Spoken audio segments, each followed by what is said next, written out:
Phil, we've had a fantastic morning. We're now relaxing in your glorious grounds here at Sefton Lodge. We've been on the gallops, we've seen a lot of Ascot runners. Tell me a bit about kind of how your season's been, but also looking ahead now to next week, because it's a big week. The season's been a bit quiet. I mean, we've had a nice number of runners, they're running well. We've been a little bit more selective. And I suppose some of it really is a consequence of having taken the team to Dubai.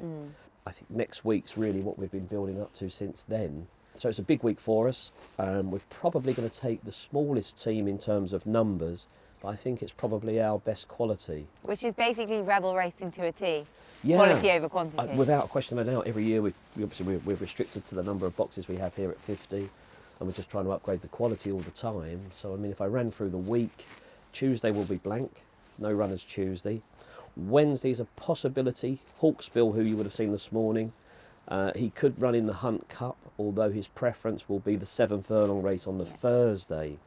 But he went particularly well this morning. It's a short but long week. I mean, obviously Richard will be nervous as the week goes on, but I'd say more importantly, your weather watching. You hope they come out of the gallops well this morning. But yeah, it's very, very exciting. We'll also have hopefully Wild Thoughts. He's been in tremendous form this season. He's won quite a few on the bounce. He's progressed through the handicap, and we hope he scrapes in the bottom of the Britannia. So there are a couple of live chances, but Friday's our big day at the moment with Gold Digger. She goes in the Palace of Holyrood House. They say at Ascot you really need a group horse to win a handicap. We think that's her, but once again now we're going to be looking at the weather, then praying for a good draw, and then hoping. What do you want out of the weather? What is optimum? Faster ground for her. Right. You know, it's sometimes at Ascot over the last few years it's been quite interchangeable, and even when the weather changes, the draw bias swings. But you've got big fields. It's only 5 furlongs for her, so she's in good shape. She probably can't be in any better shape or condition. She's very unexposed, and yeah, with a little bit of luck, she should go very close. That's another title for you, a little bit of luck. And then on Saturday was the other horses you saw this morning. There are, I suppose, they're big guns. The older lads, they obviously won the Stewards Cup, the Gold Cup last year. They both head to the Wokingham. So that's Run Boy Run and Two Tribes. And you are hopeful for them both? Hopeful for them both. They have different running styles. Run Boy Run goes straight from the traps and hell for leather. And Two Tribes probably, in my opinion, got a little bit more class about him. He'll try and pick his way through and finish late, and he probably stays a bit further. And what's most exciting is they're both by Raja Singh, which was our stallion, who won the Coventry Stakes and still holds the track record there at the moment. So happened very early in Richard's career, 10 years ago. Decades since that win. I believe he's still the youngest trainer of a Royal Ascot winner, so I'm sure we'll have to see if anyone's got any other facts to try and change that. But yeah, and whilst we've run in the placings for the last few years, and you know it's been quite lucky for us, I think we're due another winner. Yeah, it's time for a win. I think so. It's horse racing Olympics. Everyone gets excited. Everyone wants runners at the festival, and I think this time these aren't just runners. These are all live chances. Yeah. And I think that's the way in which we've changed things around over the last couple of years. We've targeted the festivals, but they're horses that go with chances, not just for a day out. Just to be there. Yeah, exactly. Yeah, we've had that. But as a day out, do you enjoy it yourself? Or are you nervous? You're on edge on that day? Or once you're there, are you just enjoying the whole process? I enjoy the whole process. I love the build-up. You know, the press coverage. You know, everybody reading about where everybody else is with their horses. It's it's exciting to be part of, and it's dreadful if you're not part of it in a way. But I think yeah, I'm all calm. I think part of my job's keeping Richard and the rest of the team calm. However, when they're going down to the start, no one talks to me. No, that's when the sweaty palms start, and yeah, you just start. Even however confident you are, you can't help but have negative thoughts as they're That's self-sabotage. Yeah. Well, it's just look. I'm a fantastic believer in manifestation, and you can see it come out the other side. Yeah. And I have got that with Gold Digger. So What, we'll you see. literally see Yes. that finish, crossing the line Yes. first, you see it. So hopefully we'll. And how we'll are the be odds right. reflect? Like, what are the odds reflecting? Well, they've not opened the book yet, Right, because so- it's a handicap and the entries aren't in. So I've not seen any prices yet, but I would imagine she'll be near the front of the betting. So speaking of 10 years ago, is when you first met Richard, or he started working with you. Yeah. Tell us a bit about how that partnership started, because I believe it was from his hospital bed he applied. Yeah, I'd had horses with a number of trainers, and I really wanted to get more involved, and so decided to set up my own training operation. And we started at Albert House, just down the road, and I needed a trainer, so I put an advert in the newspaper, the Racing Post. We had over 100 applicants. May I ask why you did that? Why didn't you just talk around, see who's free? Why did you put it out there kind of to the general public? I thought it was an interesting way to see who and what would apply. I knew what I wanted, Yeah. which was a young, ambitious trainer. Okay. That possibly didn't have the means to go out on his own, because it's a difficult business, and I feel for a lot of young guys that go into it, it's their dream to become a trainer, but the financial reality is very, very difficult. Obviously, Richard applied, and I'd met him previously when I'd had horses with Barry Hills and Charlie Hills, and he ticked all the boxes. I think Richard, whilst we had that success early on, he's improved tremendously.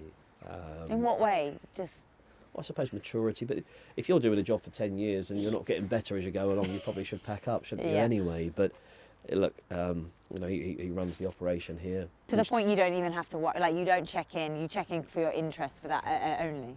Yeah, more from the interest, but even that's become less involved. He's taken on more and more responsibility, because it's difficult. There's two sides to it. I mean, you've got the horseman side, which he's exceptional at, and then on the other hand is the business side. And I think there's one thing that I think if he's learned anything from me, I'd have helped him along that side of it over the 10 years, and it's going well. And look, who knows what the future holds? I mean, I think it gets to that part where things are going well, people start talking more about splits and all the rest of it. And look, if he wants to go and do a Robbie Williams, I wish him all the best, because over that, it's become part of the family. Yeah. And him and Aidan get on fantastically well. And if he decided he wanted to go on his own, or a better opportunity come along, I'll be his biggest supporter. Oh, but no plans for that at this moment. Is No, there? not Let's at all. just get through but Ascot. I think Matt Chapman starting that rumour at Windsor on Oh, Monday. really? No, he just a part of the interview. Right. He was having a bit of fun. Okay. But look, it was to happen. I wish him all the best, Good. and I'd help him along the way. And we've discussed a little bit at the Gallops how, this is a hobby for you. This isn't your business, because you don't get into it if you're trying to use it as a business opportunity. But you have come with a good business background, and you've obviously been able to fund it that way to get you going. What have you learned from the both? How has your business dealings in the insurance world played a part here? Just talk us through kind of the operation. Yeah, well, we've grown alongside each other in terms of the insurance business and here. Well, I think one of the key facts or the key things is really management of expenses and management of expenditure. I mean, they're expensive. It's an expensive hobby. They're expensive animals. But I think if you manage your outgoings in terms of racing in a sensible way, I mean, so many people come in, spend a lot of money, and they're out as fast as they've come into it. But I mean, I've owned horses for 30 years now, so and it's grown, but it's grown in proportion to fortunately what my business success has allowed me to be able to enjoy. Are you quite strict with how much you put into the racing side? I try to be, but it's with racing in particular, it's addictive. Is it? Do you really feel that? They're all at live auctions. If Yeah. that's the horse that you want, you can go in with a set limit. Yeah, I'm only spending this much. And it goes out the window, and you'll go a little bit further. But I think, as a general rule, if you manage it, Yeah. you'll have a lot more longevity than. Are you good at managing it? I think so. Yeah. And do you feel always comfortable within even if it's more than you had wanted, it's still in a happy place for you? Oh, without a doubt, because it just creates unnecessary pressure, Yeah. not just on yourself financially, but then that spreads around the team. Yeah. And, You've got to win this back. We've got to do well exactly. here. Yeah. I mean, treat it as a hobby. Go to a race, hoping for the best rather than needing it. Got it. And and then it's enjoyable. But was that you in your business world, or you weren't hoping for a successful business? That was more of a need, or? Well, the business has been going direct commercial. I started about 25 years ago, and it was so strange that, and I mean, it started, I wrote the business plan in my bedroom. I'd worked within the industry before for Dad, but it was like that film, The Matrix. I could see the ending, I could see the path, and look, we've probably exceeded the original expectations, but I knew it was going to be a success. It wasn't ever going to fail. Wow. Talk about manifestation and visualization. Well, Teach me your ways, Philip. But it was not my daughter. My daughter's into all that sort of hocus pocus stuff, and I never thought that was a thing. But it's manifestation. Oh, she's kind of made you realise this is what you've done. But it is a thing, yeah. Yeah. See, that's the best way, when you actually live and breathe it without trying to name it. It just is how you operate. Well, and how do you see Rebel Racing within that? Well, we've gone from strength to strength, even more so over the last couple of years. And we've taken the team to Dubai, we've had success out there. And that's the key for me now. It's not financially driven, although that is an important part of it, because obviously we've got more to reinvest.